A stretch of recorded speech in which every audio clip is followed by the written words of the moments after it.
I'm a director, and of course we always dress a certain way. I'm a director. Of course I got my own library of reference material. I'm a director, and of course I've practiced my Oscar speech many times over. I'm a director. I've never done this in my life. I'm a director, and every plain wall is a green screen to me, no matter what colour it is. I'm a director. No, I haven't got time to shave. I'm a director. Of course Star Wars started all this off for me. I'm a director. Of course I'm always studying the classics. I'm a director, and of course my captions are going to be in 12-point Courier.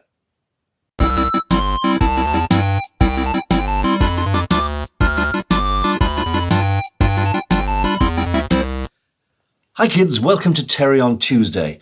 Okay, this video is all going to be about the Bloody Students Kickstarter, which is currently in progress. As you're watching this on a Tuesday, Tuesday, will be the 50% halfway through the campaign. So that's 15 days in a 30-day campaign. Like all Kickstarters, basically the way it goes is when you launch, the interest is instant and you raise some money and then it's all levels off. I'll put this sort of graph here, you'll see the kind of thing. So basically it levels off for a while, it sort of creeps up. It very rarely goes down. Not many people cancel their pledges, but it does happen. And it sort of goes along, does a little bit of going up, and then right at the end it ramps up just a tiny bit as you get into the last couple of days. Now, we've done pretty good. I'm recording this on a bank holiday Monday, so yesterday as you're watching this, and we're not quite at 50% of our goal, which should be £2,500. We're at the time of recording, 2063, which is really good. You know, I'm trying to, I mean, these things never line up perfectly, but I'm trying to sort of hope that we get to 2,500 on Tuesday. Now, recording this on a Monday, I don't quite know if that's going to happen yet, but we live in hope. But, you know, let's go back to earlier on this morning. I was watching a video by one of my favorite YouTube channels, The Corridor Crew. If you've never seen The Corridor Crew, they're literally a working CGI special effects company in LA, bunch of young people, and they do some really entertaining videos analyzing movie special effects, practical effects, how to do things, etc. They make it really funny, they make it really fun, they're really knowledgeable, and they seem like a really good bunch of guys. I really wish the Corridor Crew would help out on my film, make it less janky, as they say. Anyway, the thing I was watching was they were sort of recreating the Dune sandworm effect using a popcorn bucket and some dust and sand and crushed walnut shells, and they were doing it in collaboration with the great Adam Savage. In fact, I'll link to the Corridor Crew video below. Hope they appreciate the shout out there, guys. And what Adam said at the end was, guys, you are doing the Lord's work in that you're inspiring a whole generation of young filmmakers to experiment and get out there and make some practical effects, etc. And it made me think, it made me realize I'm a young filmmaker. I'll let that sink in for a second.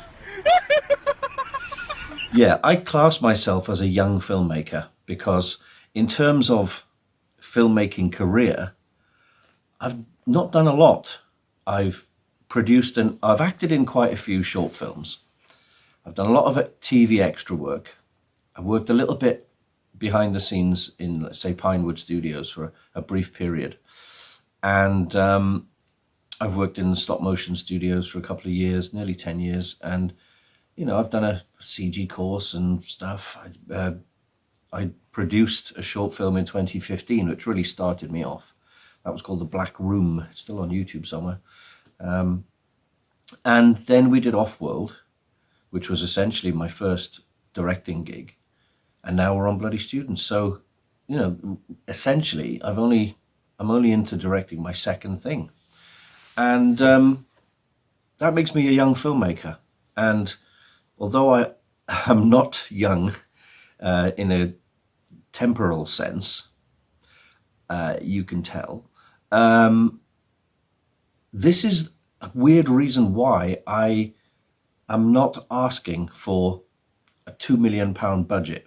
Firstly, because it's basically impossible. I don't think I'd make 2 million quid if I asked for it.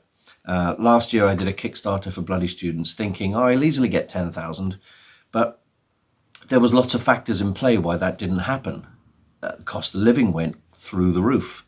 Everyone was worrying about their where their rent and bills and food is going to come from, and I totally understand that. And also the other factor was Offworld had not yet been released into the big wide world.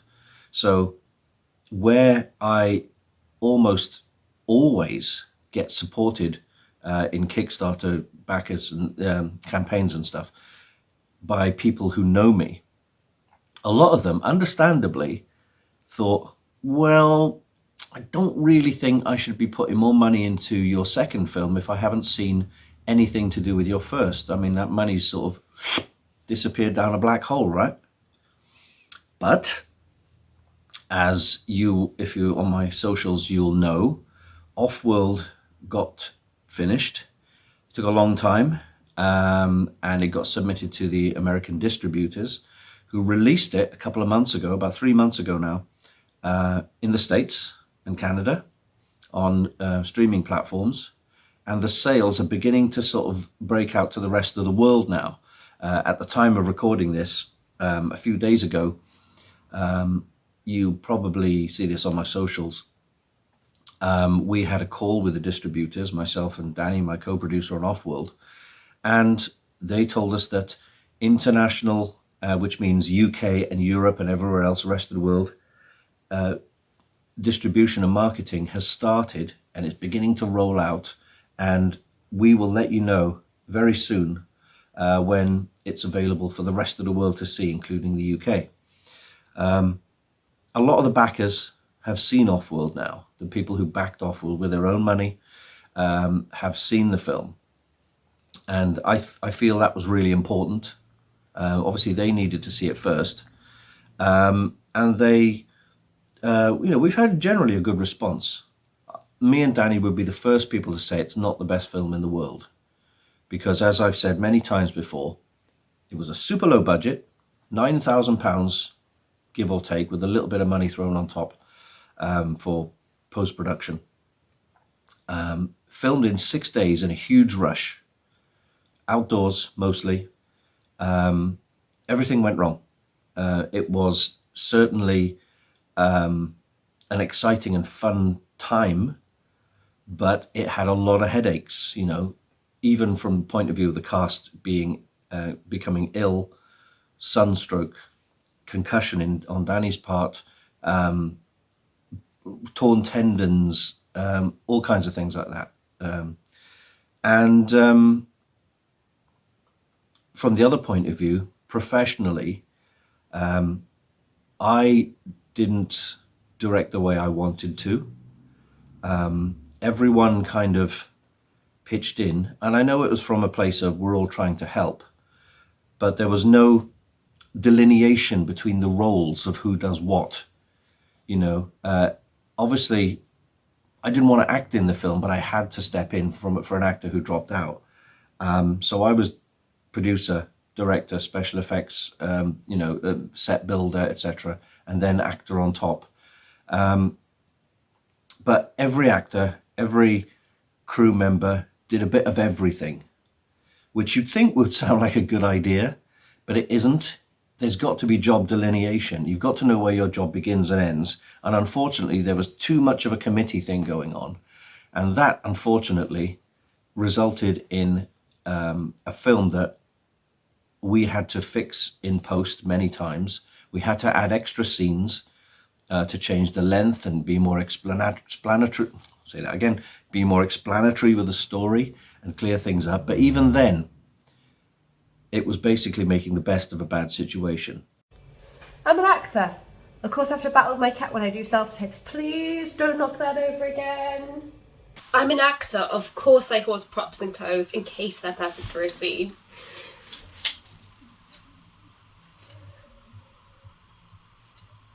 Yeah, I have a problem. I'm an actor. Of course there's no such thing as a day off. I work in horror. No, I don't go to therapy.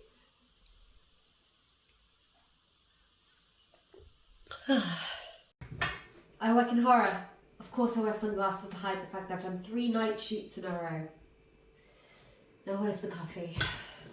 If I'd known then what I know now, I could reshoot Offworld probably in the same time, but it would be a million times better, because Offworld, for whatever happened, was a really intensive film school for me, and nothing teaches you more than doing it yourself and making mistakes. If everything had gone perfectly fine, I may have walked away from Offworld going, well, I'm a genius, it was great. But with hindsight now, although it was an absolute nightmare, I can at least say I got something out of it. And that's all anyone can ask for, isn't it? You know, a bit of experience and knowledge and sort of preparation for what comes next, and knowing you can spot the mistakes if they're going to happen and know how to fix things. So, there is that. So in that, going back to what Adam Savage said, I'm a young filmmaker. I'm still making my huge mistakes. I'm only on my 2nd film, and I don't feel that I should ask for £2 million, even if I think I could get it, because I don't know if I'd be able to spend that correctly. And I'm trying to do this sensibly and in smaller chunks in a way. So this Kickstarter, as you see, has got a £5,000 goal, and that £5,000 is not to finish the entire movie, because Bloody Students is a far more ambitious film and therefore should be more expensive than Offworld. Offworld was written with cheapness in mind. Basically, a lot of people outdoors walking, trying to survive, so it's all character-driven dialogue type stuff. And Bloody Students is a lot more layered. It's got drama, it's got comedy, it's got pathos, it's got horror, it's got jump scares, it's got a lot of practical effects, it's got people dressed in mummy outfits, it's got a lot of props and set dressing, as you can see here. And it's got, a much more different soundtrack, and it's got a bespoke score and everything else. And it's like, this should cost 10 times what Offworld costs, but I'm still keeping it low because I think deep down I don't feel that I'm a seasoned or professional filmmaker yet, and many people would agree, and I don't blame you. I bet you recognise this guy's face. Pharaoh Tutankhamun. Except, psych, that's not his face. That is a mask made of solid gold. His real face would have been made of human. If you don't want to see his real face, look away now. Mummy face. I am taking this seriously. I don't think Trish likes doing group projects with me, and I'm not sure why. So Tutankhamun isn't famous because of what he did in his life. He was only pharaoh for 10 years, from the ages of about 9 to 19. And then he kicked the bucket. Expired. Ceased to exist. Pushing up the daisies. Although he wouldn't be pushing up the daisies if he was in a tomb in a desert, really, would he? And if his arms like this, he'd have to push like that, wouldn't he? The reason Tutankhamun became famous is because of how beautifully preserved his tomb was. It hadn't been touched by grave robbers for thousands of years until Howard Carter came along in 1922, picked up everything, including a curse. Okay, so the validity of the curse is unconfirmed, but the Earl of Carnarvon, who's the person who funded the Howard Carter expedition, died only a year after the tomb was excavated. That's pretty suspicious. Also, fun fact, the Earl lived, and actually his family still live, in Highclere Castle, which some of you might recognise is Downton Abbey. You can go there and you can do like special tours, and you can see all the bits he picked up from Egypt on his expeditions. So that's kind of fun. But don't touch it, because curses! And if you think the idea of curses is silly, Sir Arthur Conan Doyle, who wrote Sherlock Holmes, believed that the curse was real. So he also believed in fairies. No, it's not a tangent, Trish. These are all related fun facts. So Trish says that the rumour of the curse was probably spread just to stop grave robbers from going and nicking stuff from the graves. It was like a way of making people afraid of mummies. Even though mummies aren't scary, they're dead. What are they going to do? They're dead. So Tutankhamun's tomb was full of treasure, including the 3 layers of coffins that he was in, and the innermost one was made of solid gold. And of course, the iconic mask. And all the other rooms and antechambers were also just crammed full of things like furniture and chariots and weapons and clothes and jewellery and all sorts of wonderful things. So despite his short reign and reasonably undocumented life, he's probably more famous than all of his predecessors and successors. In the 1960s and 70s, the Treasures of Tutankhamun was an exhibition that toured the world, and it really solidified Tutankhamun as one of the most famous pharaohs to have ever lived.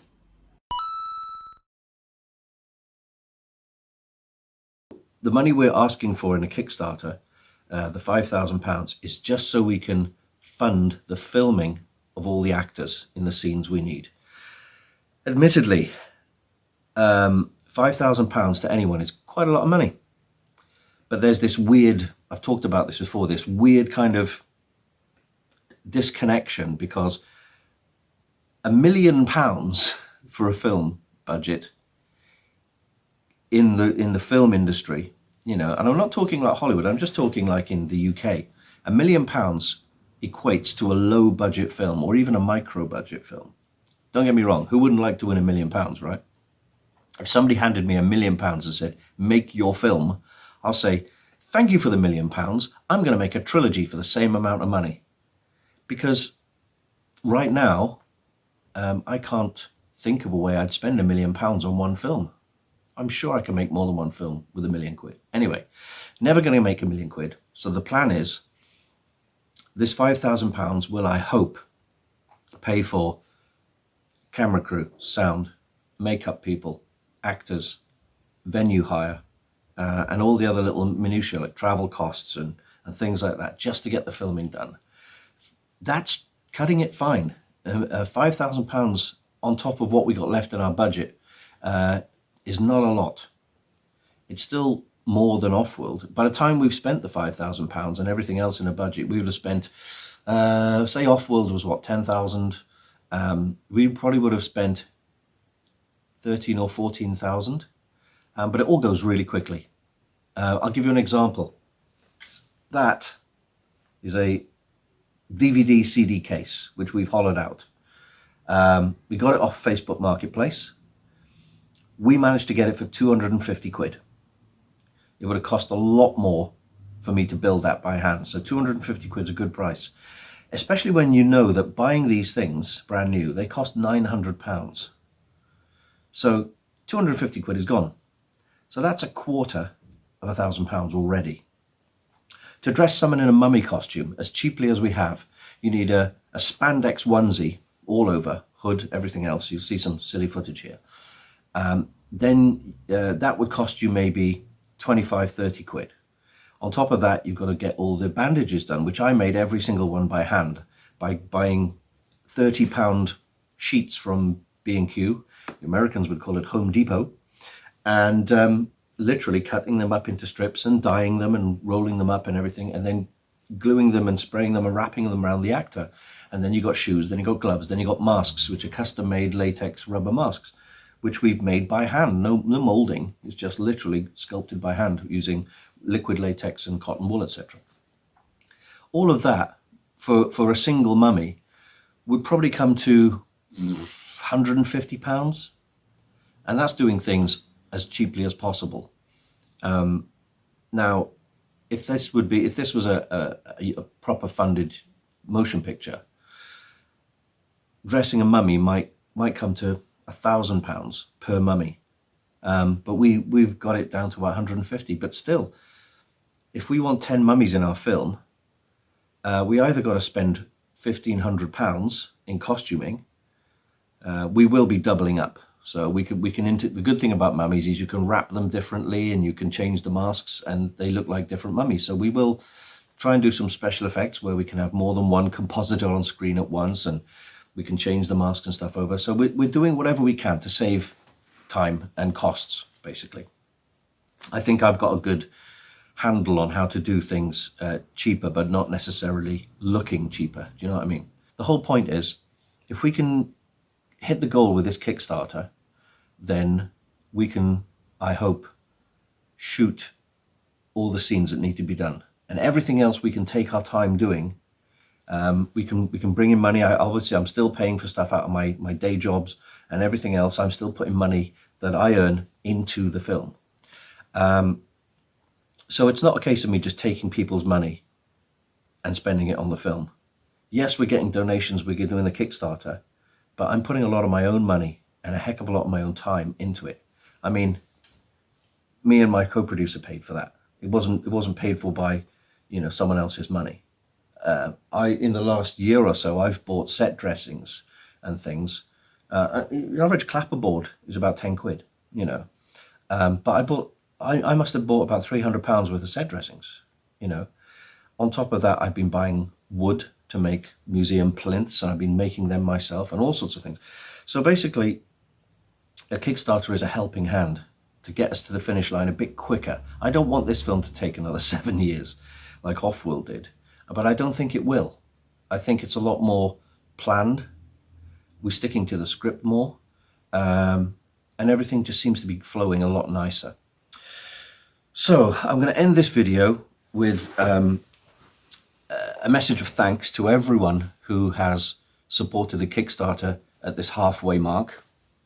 I'm hoping we get to, we stick to roughly £2,500 on today, being Tuesday, and hopefully we'll stick to that kind of ratio of money versus time right the way up to the end.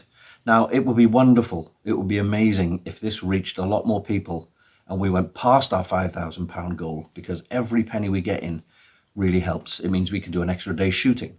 We can hire out, a hall for it, or a venue for another couple of days. We can pay cameras. We can get makeups. We can get more actors in to play more mummies and things like any penny. We could even get like a slightly better brand of coffee.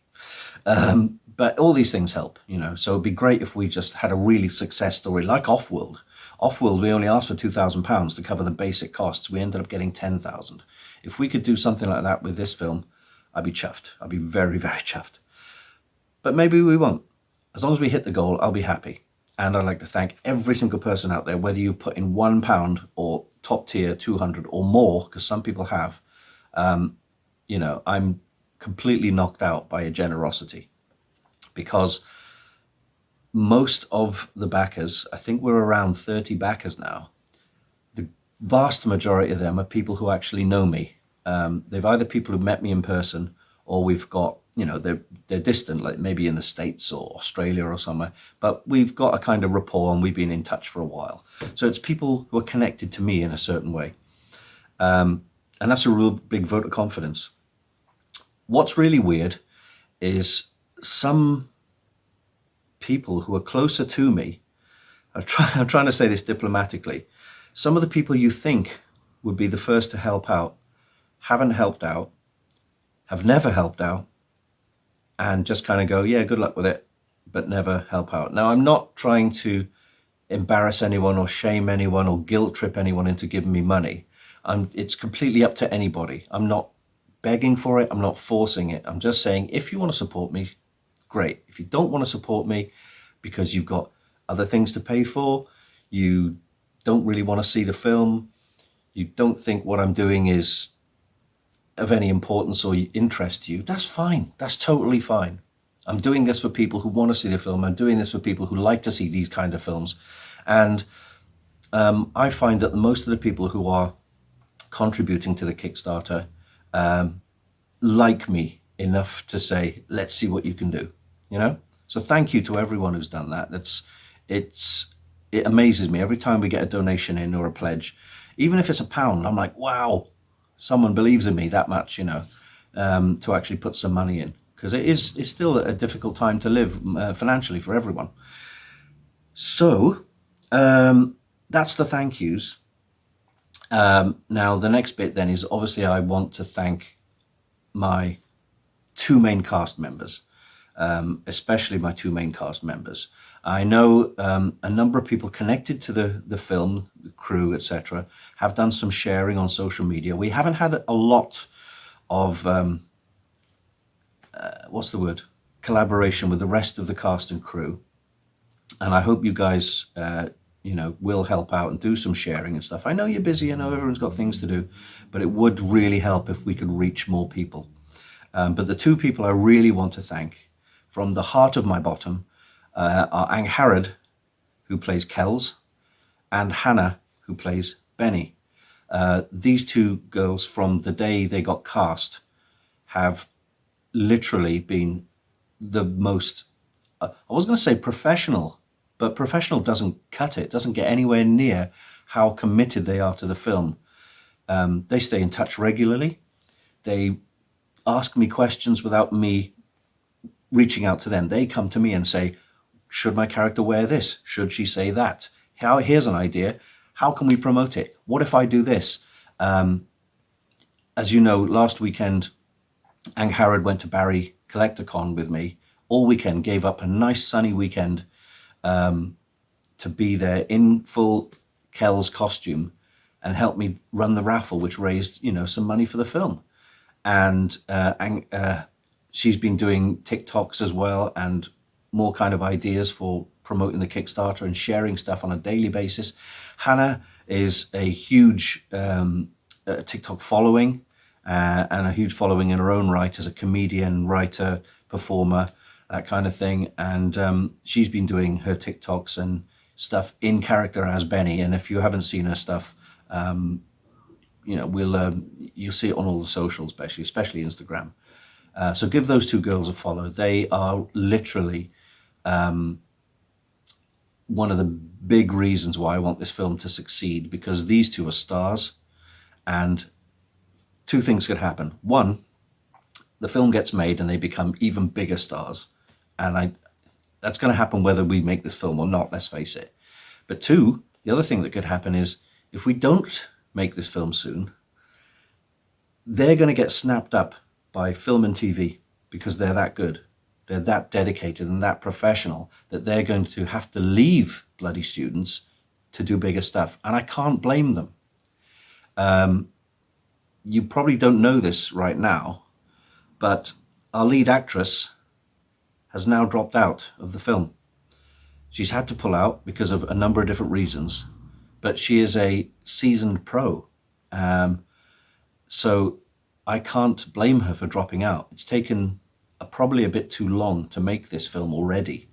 You know, things don't always go right. And when you've got no money to operate on, things slow down greatly.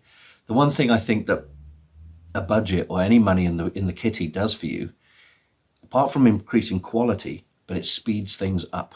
If you don't have the money, it slows down. Look what happened to Offworld. We finished the filming in 2017, but it took till 2023 to get it finished because we had no money. The money ran out. We had to do everything, you know, with favors and, you know, whenever people can free the time up, instead of saying, we've got money, let's do it right now. So I do apologize to everyone who's been seeing my regular posts on all the platforms saying, give some money to our Kickstarter, because it's the only way to promote it. And it will be over shortly. I was going to say shortly and soon. It will be over soon. So only another 15 days, guys, and I will be silent about it forever. We can't do another Kickstarter for Bloody Students. We'll just have to hope. If for some reason this Kickstarter fails, whatever reason, and we don't hit the target, nobody gets charged, but we have to decide whether we want to carry on with this film or just give up. I don't want to give up. Of course I don't. But it is a possibility. I hope it doesn't happen. I could put it on a shelf, but how long do you leave something on a shelf before you try again? It's more a case of the actors may move on. You know, you have to just let them go and say, guys, this is not getting made anytime soon. You're free to go. And we may have to come back with a completely new cast. I hope that isn't the case. So let's all hope that we can get to our goal and hopefully surpass it. That would be awesome. But even if we don't, if we can just get to that goal, I think we're in with a fighting chance of making a really good film that will come out quicker, sooner. And unlike Offworld, I've decided to make sure that once the film is complete, you know, editing, sound, etc., the rewards do include digital downloads and DVD or Blu-ray copies. Because we couldn't, originally I didn't want to do that because of having a distributor involved. But I've got no signed contract with the distributor for this film. So I'm going to offer what I think needs to be offered to get the film made. And if the distributors are unhappy with the way I've offered digital downloads to the backers and stuff, then fine, so be it. We'll go the traditional route. Maybe we'll find another distributor. I don't know. I would like to go with the same distributor, obviously. They've shown a heck of a lot of faith in us over 7 years, and they're still working really, really hard to get Offworld out there and get it, you know, into the profitable zone, which it isn't and isn't going to be for a bit. Don't get me wrong. I will let you know the second I receive 1p in royalties from Offworld, but it hasn't happened yet. Anyway, that's it for me. Oh, blimey, I've been talking for a lot. Hopefully I've managed to edit this down. It's something a bit shorter. But I will see you next week with probably another update, but I'll keep it a lot shorter. And I'll talk to you about potential new stuff, what's happening with the film. I'll probably give you an Offworld update, hopefully. And I will, what was I going to say? I'll probably give an outline of what I'm working on next and what little projects we're doing. Okay, was there something else? I'm sure there was something else. Might need a cut here. That was the thing. If you're in America, or even if you're in the UK and you've got access to Tubi, whatever that is, I'm not too sure what it is. Is it like a platform? Offworld has just been released. Offworld Alien Planet, as it's now called, is on Tubi. So give that a check if you can. Feel free to let me know what you think. But yeah, so if you can check that out, that'd be good. I don't know if you're allowed, if Tubi is the kind of thing like Amazon where you can leave reviews, but I'd appreciate reviews, especially positive ones. I'm not saying you have to lie, but it'd be nice if you've got something nice to say about it. Please say something nice about it. It all helps. And with that, I will leave you. It's a nice sunny Monday, and I've got to do some stuff. So thanks for watching, and I will see you next time. Take care now. Bye-bye then.